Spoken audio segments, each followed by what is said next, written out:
Jag kommer gå igenom både hur jag reser tältet och tar ner det i stormiga förhållanden på ett säkert sätt. Och så kommer jag blanda filmen med massor av tips. Så häng på! Alla snöpinnar urdragna, utom 3 stycken. De mot vinden.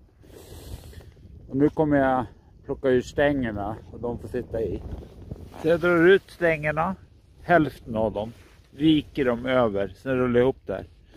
Och alla skarvar är tejpade, förutom den jag viker. Det är för att det inte ska råka åka isär när jag håller på och drar ur eller stoppar i tältpinnen. Och de här spännremmarna, de släpper jag alltid på fullt. Så det blir lättare att slå upp tältet sen. Sen när jag slår upp tältet, då drar jag åt dem så mycket jag kan. Så de inte kan hoppa ur kopparna. Och de där snöpinnarna tar jag aldrig bort. De lägger jag med i rullen sen. Och sen när jag tar upp tältet. Här är en lina. Som jag kan fästa i pulkan eller något. Om det behövs. Den stormlinan viker jag in lättillgänglig utanpå påsen. Så det första jag gör när jag reser tältet sen, det är att binda fast den i någon fast grej. Till exempel i pulkan eller slå ner spaden eller något. Sen trycker jag i de 3 markpinnarna som redan sitter fast i tältet.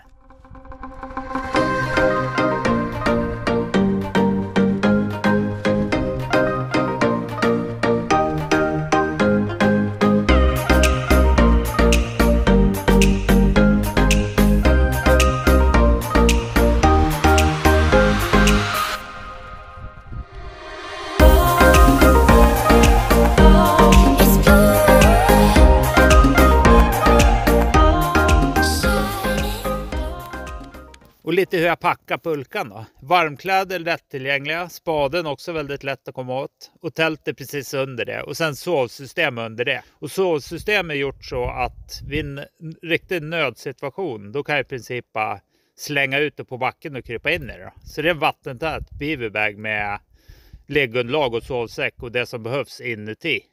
Och ni som är nyfikna på det, så lägger jag ett vykort till en hel genomgång om sovsystemet då. Och innan jag river tältet brukar jag sopa ut snö och stänga ventilerna helt. Fall att det stormar när jag slår upp det, så kommer det tryckas in massa snö. Och innan man river tältet så är det väldigt bra att stänga dragkedjan helt. Så det blir lättare att slå upp sen, så man inte slår upp tältet och inte får igen dörren. Så stänga ventiler, dragkedja.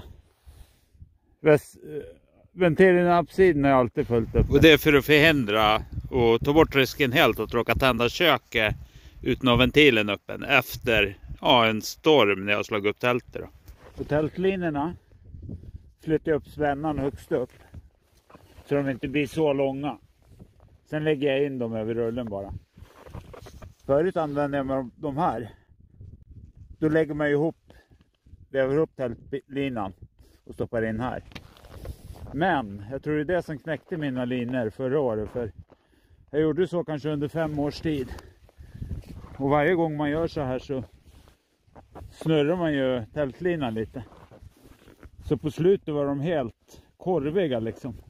Så jag tror det har varit mycket större slitage på grund av det. Så de har jag slutat använda helt. Och de här, jag har ju bytt till Hillebergs 3 mm. De tycker jag är väldigt mycket mindre trasselbenägna. Så de är lätta att få ut ändå. Så det funkar bra. Men bara man flyttar in alla tältspännorna så det inte blir så långa linjer. Och bara för att visa här att gräver jag här och stöter på en röd tältlina med nylonkrok. Då vet jag att snöpinnen är nedgrävd sådär.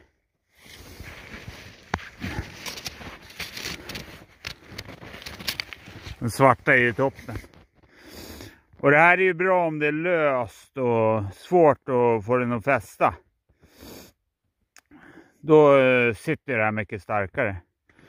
Och jag använder faktiskt oftast den svarta då. För oftast så går det att stampa ner pinnen en bit ner i snön. Jag tycker det är skönt för då det blir lättare att riva sen. Och litar jag på att det sitter, alltså, då är det ju bra. Men här är det inte så mycket att lita på. Speta i det med fingret bara. Men då gör jag så här bara. Oftast blir det lite fastare en bit ner. Över med snö.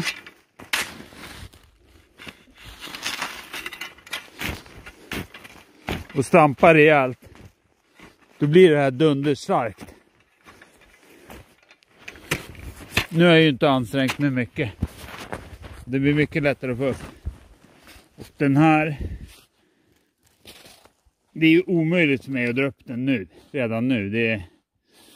Då går antagligen något sönder innan. Nej, men det går inte. Det sitter ju. Alltså. Det blir bombproof. Så jag nöjer mig oftast med att göra så där. Det blir så mycket enklare då. Och för att hålla ner längden på videon så länkar jag i kommentarerna till en video som mer ingående går igenom alla olika sätt att säkra tältet i snön. För det finns många. Kommer tältlinan där. Djupare och så ungefär 1 meter ner. Där sitter tältpinnen då. Nedtryckt. Som tur är då.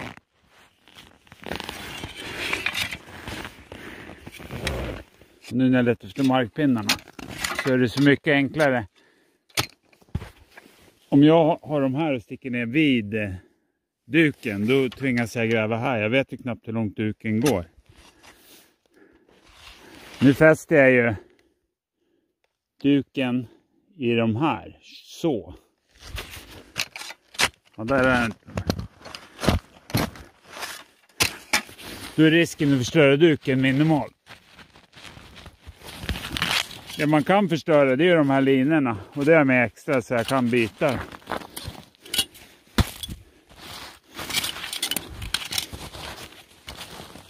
Så. Sitter i duken så där.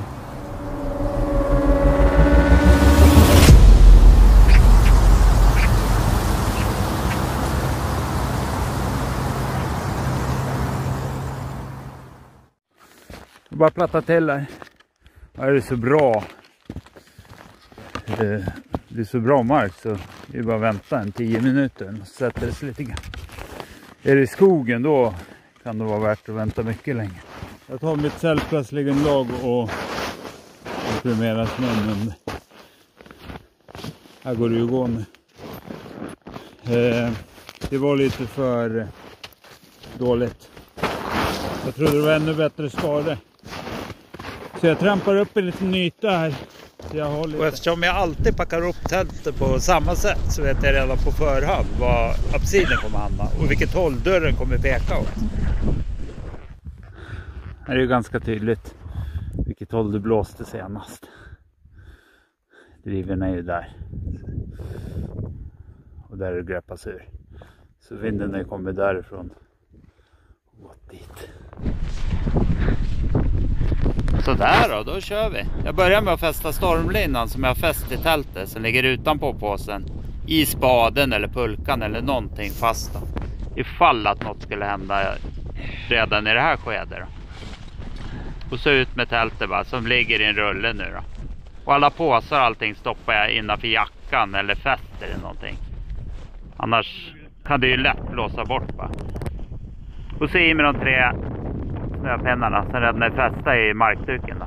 Och det här tycker jag är väldigt bra. I väldigt tidigt skede så har jag säkrat tältet. Och så rullar ut tältet. Jobba med vinden hela tiden, inte mot. Utan ta hjälp av den. Blåser det mycket nu så rullar ju tältet ut sig själv då. Och nu ligger ju tältet platt mot backen. Vinden håller ju ner tältet. Sätt ihop alla skarvar på tältstängen där. Det är bara en skarv på varje tältstång. Resten är ju tejpade. Och här kan man ju ta det lugnt och metodiskt. Det gäller ju verkligen få ihop skarvarna. Annars är det lätt att stångbrott under själva resningen.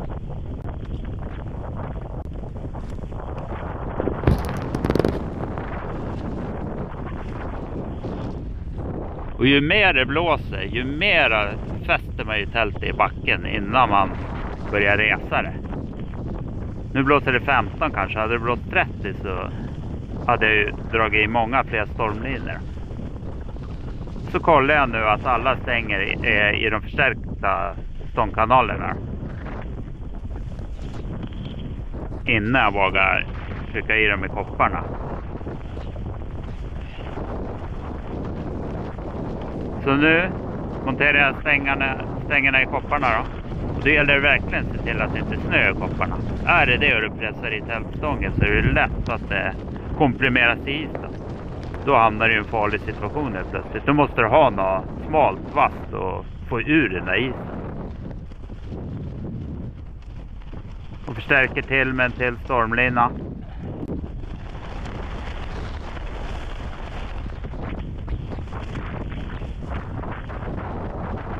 Så kan man ju gärna ha ett knä på tälten för att hålla ner den när man håller på.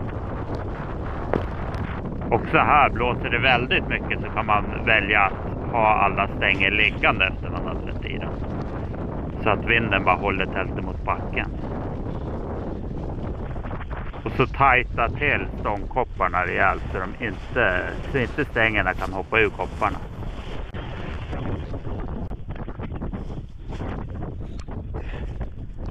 Och på den här lärsidan brukar jag ibland köra med skidorna då. Och då är det ju väldigt viktigt att hålla stålkanterna på skidorna mot tältet om du har stålkanter på skidorna. Annars kan de ju lätt gnaga av linorna.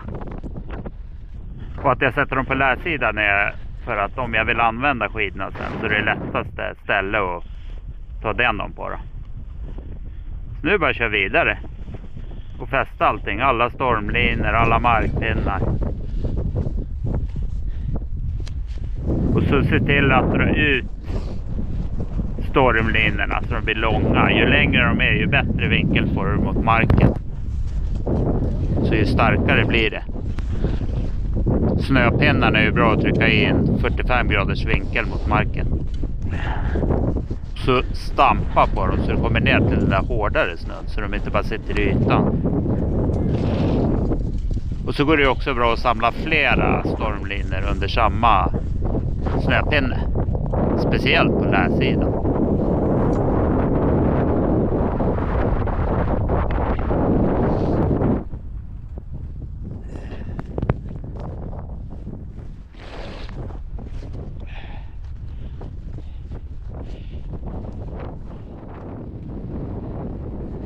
Och gärna träna så att man klarar att göra allting med handskar på. För är det minus 15 och blåser mycket då är det lätt att förfrysa fingrarna annars. Och sätter jag markpinnar in till tältduken så ser jag alltid till att säkra dem med linan som sitter i snöpinnen. Ifall att det blir snö eller stormar när jag ska riva då kan det vara lätt hänt att bli av med dem annars. Så alla mina snöpinnar sitter fast i tältet.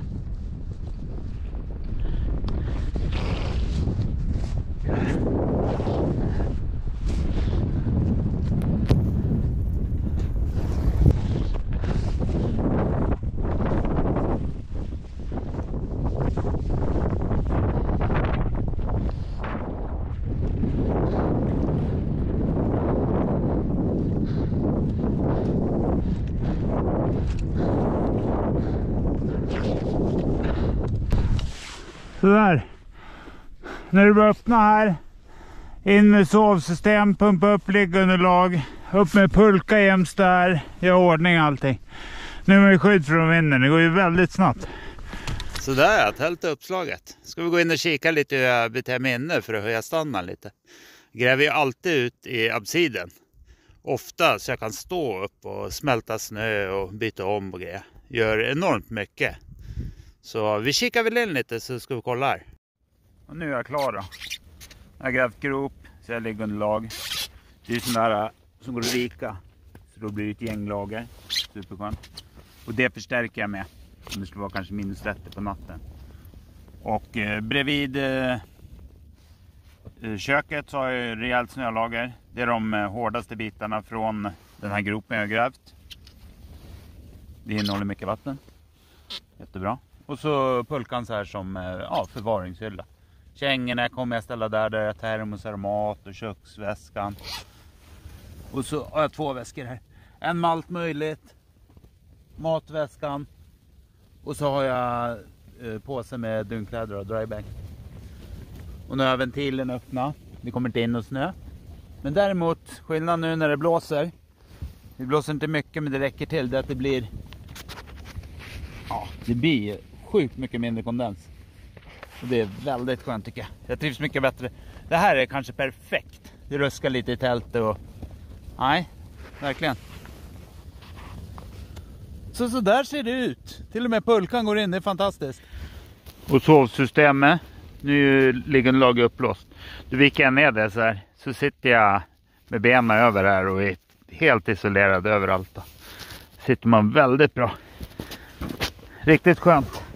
Man sitter här och smälter snö och kuckelurar. Då vill man vara varm och gosig. Då är det bara snömattorna kvar. Det som man ska tänka på är att det blir lite sämre ventilation in i tältet. Jag tycker verkligen om snökjolar. Här packade jag på. Stampade på med fötterna igår. Och det här tältet. Alltså det sitter ju inte med snöpinnar. Utan det sitter i snökjolen och det sitter bergfast. Får vara försiktig när man mackar fram det. Som att det skadar kjolarna bara. Ja, jag tycker det är riktigt schysst. Förstår inte vad Hilleberg har emot dem. För det verkar ju som de har det. Det här väger ju ingenting. Tar inte mycket plats. 7 tältlinjer är det. Och det är som i natt när jag stabiliserade upp tältet för alla vindriktningar. Det är också om du drar ut och stöter på sten eller kärl och inte når med stormlinan. Då är det bara att haka på en sån här så kommer det ju dubbelt så långt. Där du kanske kan fästa tältet då. Så det här är alltid med extra. Gick jag av 3 förra året också. Enligt väderprognosen nu så kommer det kunna blåsa upp till 32 meter i sekunden. Och vinden kommer komma söderifrån då. Och hela tältet är ju pitchat för det. Men den ska även kunna vrida sig 180 grader och komma norrifrån. Så det jag tänker göra nu är att komplettera med mina extra tältlinjer då. Så jag fäster dem i befintliga fästen i tältduken. Så drar jag ut dem till markpinnar som redan sitter då. Så då kommer ju tältet vara mycket mer utrustat för att tåla en vridning av vinden. Och jag kommer även bygga vindmur i en halvcirkel runt tältet för att klara den vridningen i natt då. För det sista jag vill det är ju att gå ut mitt i natten och vrida hela tältet. Det är ju alternativet då. Så jag tror jag kommer få en bra natt trots stökigt väder. Och hade det varit så att det hade varit storm nu och jag håller på att packa upp.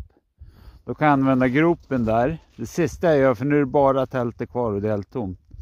Då kan jag använda gropen som en toalett, skotta igen och sen riva tältet. Får man sitta vindskyddat och fint.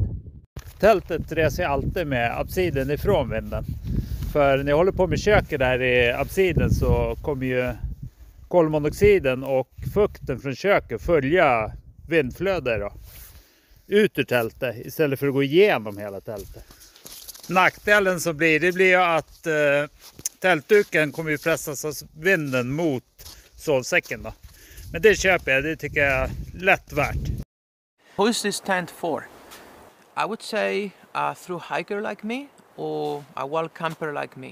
Med i tältet där också, vem då? Ja, Johan. Och Micke! tjena. Tjena. Tyckte du om videon så prenumerera och gilla gärna. Det betyder väldigt mycket och så missar du inget.